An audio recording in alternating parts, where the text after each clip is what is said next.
composto por Fanny Crosby. A história dessa mulher é fantástica. Eu quero colocar aqui a parte dos anjos lá. Segunda história. Ela era uma mulher cega, ela não enxergava. Ela não tinha visão. Mas ela via os anjos descendo dos céus. Você está entendendo a profundidade desse gancho? Ela via os anjos descendo. Ela tinha uma limitação física muito forte e impedia de se locomover com destreza. Mas ela vivia feliz na presença do Senhor.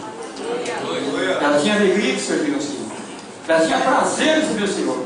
Ela não via o irmão que estava do lado, mas via os anjos que desciam para poder comunicar-se com ela.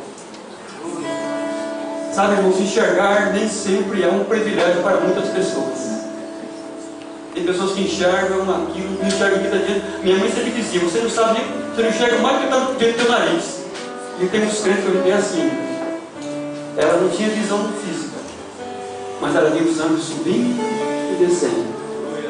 Ela estava sempre em comunhão com o seu Deus. Ela não estava amarrada pela sua limitação, mas ela vivia uma vida na presença do Senhor. Que esse ano que está iniciando, a gente possa ter essa visão desenvolvida nas nossas vidas, para que o Senhor seja grande realmente nas nossas vidas e na vida da nossa igreja, em nome de Jesus. Senhor, nós queremos te agradecer pelas nossas vidas, Pai, diante do teu altar. Queremos te louvar também nesse momento, como igreja. Queremos pedir que o Senhor nos perdoe, Pai. Perdoe a nossa cegueira espiritual, Pai. Que muitas vezes o nosso desejo, a nossa vontade estão em primeiro lugar. Ó Deus, e nós não conseguimos enxergar, Pai, aquilo que é tão óbvio. Muitas vezes não conseguimos enxergar aquilo que testemunhamos, Pai. Ah, Deus bendito. Derrame essa graça, grande Pai, dessa serva do Senhor sobre os nossos olhos, sobre as nossas vidas, Pai, que nós possamos enxergar e sentir, Pai, não somente uma questão de sentimento, de emoção, Pai, mas ter aquela convicção no nosso coração da Tua presença junto conosco. Para que nós sejamos aprovados, Pai, como ministros, como servos, como sacerdotes, como pastores, como aqueles que, Pai, estão diante do Senhor a cada dia, para que o Teu nome seja grande nas nossas vidas. Para a glória do Teu nome, Pai. Em nome de Jesus. Os irmãos possam sentar. Não tenham pressa. Uma palavra que me chamou, eu vou pregar primeiro porque a água já está meio abaixo. E o pastor é pequeno e o rio tanque não está cheio.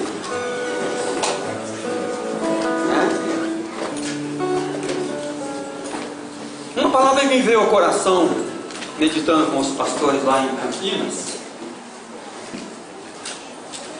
chama-se procrastinação. Afirmando que estudar dentro, sabe o que é isso? O que é isso? É uma palavra que significa deixar para depois, em português. E é o que muitas vezes a gente faz. Como é fácil a gente deixar as coisas para depois. O grande problema é quando deixa as coisas importantes para depois. Vou ligar o ar que agora sentou.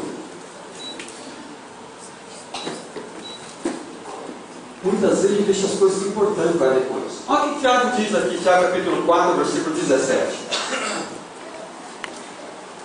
17, você vê aqui, meu Pai.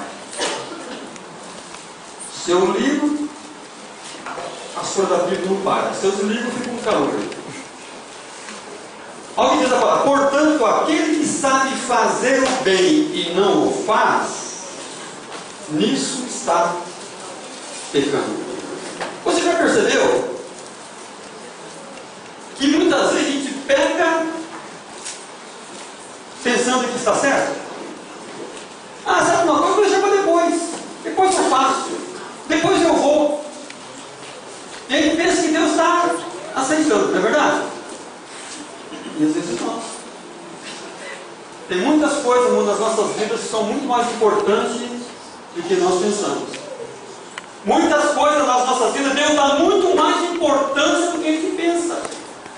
A gente pensa que Deus está só olhando para as coisas grandes, para os feitos gloriosos, por aquilo que aparece, por aquilo que é aplaudido, por aquilo que é reconhecido. Não, Deus não está só olhando para essas coisas. Deus está olhando também para as pequenas coisas.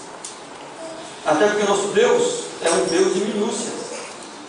E quantas vezes, irmãos, a gente deixa as coisas espirituais para depois. Depois eu vou fazer isso. Você que assumiu a tua função esse ano. Pastor, hoje não vai dar. Então não pegue para fazer. Pastor, eu não sabia. Então fique sabendo para depois fazer. Ninguém bota a mão nas coisas sem saber. Se você assumir o compromisso, você tem que dar conta do seu compromisso. A gente não pode deixar as coisas porque não existe um fiscal, porque não existe um chefe, porque não existe alguém cobrando, porque não existe alguém exigindo, então você vai deixar para depois. Não, vou deixar para depois, eu faço. O brasileiro tem essa mania de tudo ele deixa para depois. E geralmente as coisas mais importantes. Surge uma coisa imediata, ele deixa de fazer aquilo que é importante para fazer uma coisa supérflua. Por quê? Porque surgiu naquele momento. Irmão, nem sempre aquilo que surge no momento é mais importante. E na questão espiritual a gente peca muito nisso.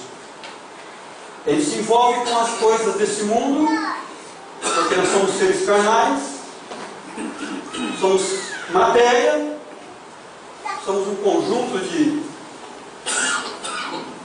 físico, e a gente não atenta para as coisas espirituais.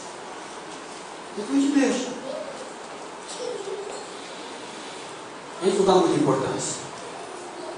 A decisão de viver uma vida com Deus, a gente faz a decisão, como vamos batizar alguns aqui hoje, a gente faz a decisão, mas depois leva uma vida relaxada na questão espiritual. Eu não vou nascer, eu não deixo para domingo que vem. No mês que vem eu vou, não é assim? Eu não vou no culto, eu vou assistir o Fantástico, vou deixar porque vai passar uma reportagem joia, eu vou deixar o